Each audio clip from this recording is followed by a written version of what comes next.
When other theme parks like Universal or Disney do away with a ride or an attraction, they might leave something behind either in a queue line or in a display that reminds you of that particular attraction. But not so much Six Flags. When they remove a ride or an attraction, it's gone forever. Or is it? We're going to be looking for 5 things around the park that are left over from old rides and attractions. Number 5, the train to nowhere. If you make your way down to the Lick Skillet area, which is now the Scream Punk area, you'll see the Pandemonium. But where the Pandemonium sits, there used to be an attraction. Thomas the Tank Engine used to be here. In 2008, Thomas the Tank Engine came to Six Flags and had his own track and ride down there along with several stores. We could take a look at the sign which says Pandemonium because that's also been there for years, but what we're going to do is try to find Thomas the Tank Engine. Now briefly, in 2011, Thomas the Tank Engine pulled their licensing agreement with Six Flags and they rethemed this section of the park Whistle Stop Park. Now Thomas the Tank Engine's face was taken off the engine and it was replaced with the signage of Whistle Stop Park. But where is Thomas the Tank Engine? Well, if you go up just from the Lick Skillet area to the Rabun Gap train station, and if you look to the right, you're going to see a little train there. That little train is and was Thomas the Tank Engine. Number 4, this little light of mine, it ain't going to shine. In 1980, Six Flags Over Georgia opened up a brand new section of the park. It was called Jolly Roger's Island. And if you went down through Jolly Roger's Island, the first thing you saw was a lighthouse. At the base of the lighthouse was a snack bar. And at the top of the lighthouse, they actually had a light that rotated around and around that you could see at night. At some point, a storm came through the area and damaged the top of the lighthouse. It was removed and never replaced. Then, in 1997, this whole area was rethemed to Gotham City. They put in the Axis Arena, which housed the Batman stunt show. The Batman the Ride coaster was put in. The Mindbender was rethemed to the Riddler. And the lighthouse was transformed into a smokestack. In this picture to the right, you can see the entrance to the Mindbender. Straight ahead, you see the entrance to the Ship-Shape Theater. That big object in the middle of the screen is a boat. And then to the left, you can see the lighthouse. And on top of the lighthouse was where the light was housed that would rotate during the evening. And in this photo, again, you can see the entrance to the Mindbender to the right. In front, the Ship-Shaped Theater has been transformed to what was kind of a Coca-Cola nightclub for teenagers. And then to the left, well, the lighthouse is still there, but the top is missing. And this is what it looks like today. To the right, you can barely see the Scrambler ride, which is themed after Poison Ivy.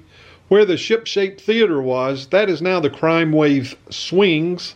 And the lighthouse, it has become a smokestack for Gotham City and houses the Birds of Prey Cafe. Number 3, the Monsters and Mr. Rabbit. Like we said earlier, Six Flags is not one that will tear down a ride and then leave anything in memoriam. And you won't see anything about the Chevy show around the Daredevil Dive coaster. But there is one, and you may not know about it. Back in 1967, when the park opened, there was a dark ride called Tales of the Okefenokee. The theming of this ride was the antics of Mr. Rabbit, Mr. Bear, and Mr. Fox. Not to be confused with Brer Rabbit, Brer Bear, and Brer Fox. Mr. Rabbit had a wife and a lot of children. At the end of the 1980 season, Six Flags came in and removed everything that had to do with Tales of the Okefenokee. There was absolutely nothing left and nothing was saved. And then at the beginning of the 1981 season, the Monster Plantation made its debut. At the end of the 2008 season, they did a refurb on the Monster Plantation. They put in new lights, they put in new monsters, and they gave it a new name. And at the beginning of 2009, the Monster Mansion welcomed humans back for a picnic. Now, the people that were in charge of the refurb, they wanted to pay tribute in some way to Tales of the Okefenokee. So now, when you go inside the mansion and your picture is taken on the left-hand side, and Mizzy Scarlet starts talking to you, if you'll look to your right, far to your right, you'll see a picture that's hanging on the wall. That picture is of Mr. Rabbit, Mrs. Rabbit, the singing watermelons, and the crows. Number 2, the fort with an identity crisis. Back in 1967, when the park opened, it was divided up into 6 sections, and one of those sections was devoted to Spain. And the focal point of that section was a fort, Castillo de Soto. The fort was an impressive sight. It had a moat around it. It had a drawbridge. There were cannons mounted on the top. Inside the fort was a gift shop, a horror cave, and a restaurant. When Bally's became a part of Six Flags, they changed the theming to the Pac-Man Play Fort. When that partnership expired, it became the Bugs Bunny Playland.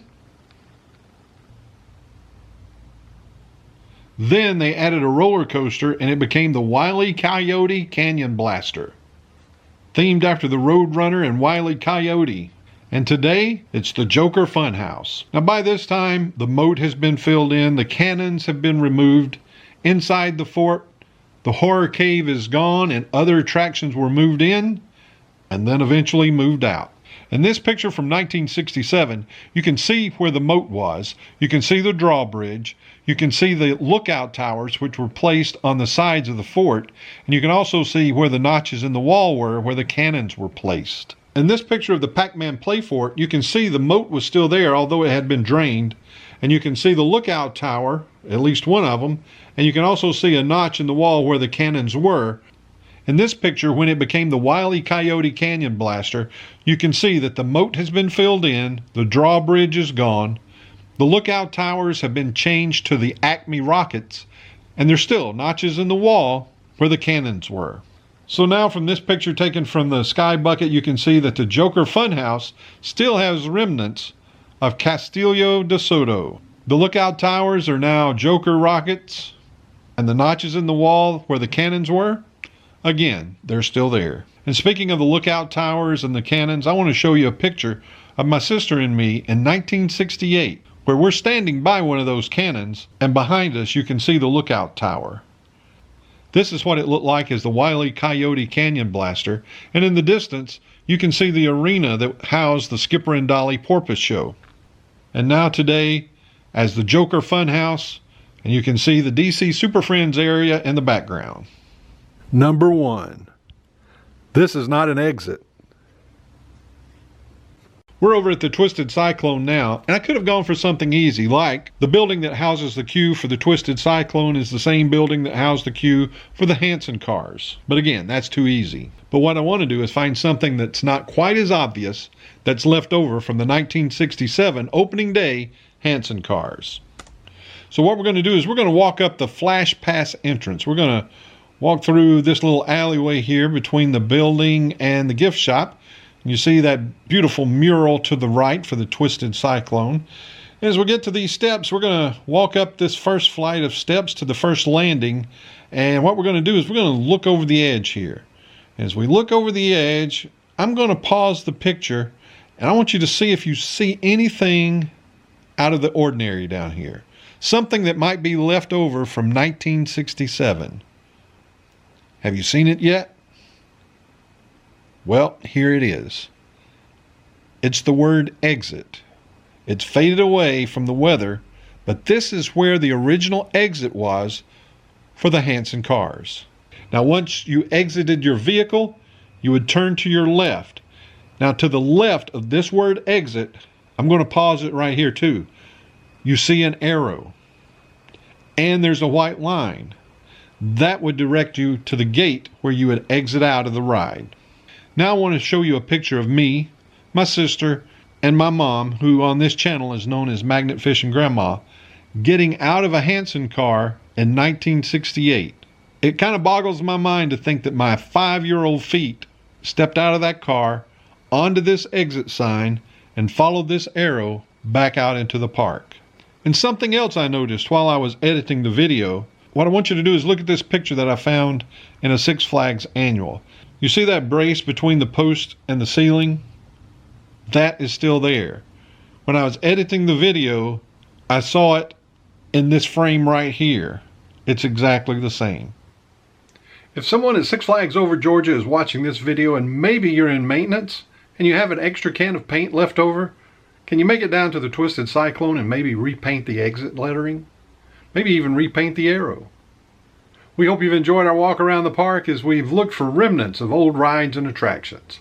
If you know of one that we missed, leave it down in the comments section. If you like this video, give it a thumbs up. Maybe subscribe. It's absolutely free. And until next time, the road is closed.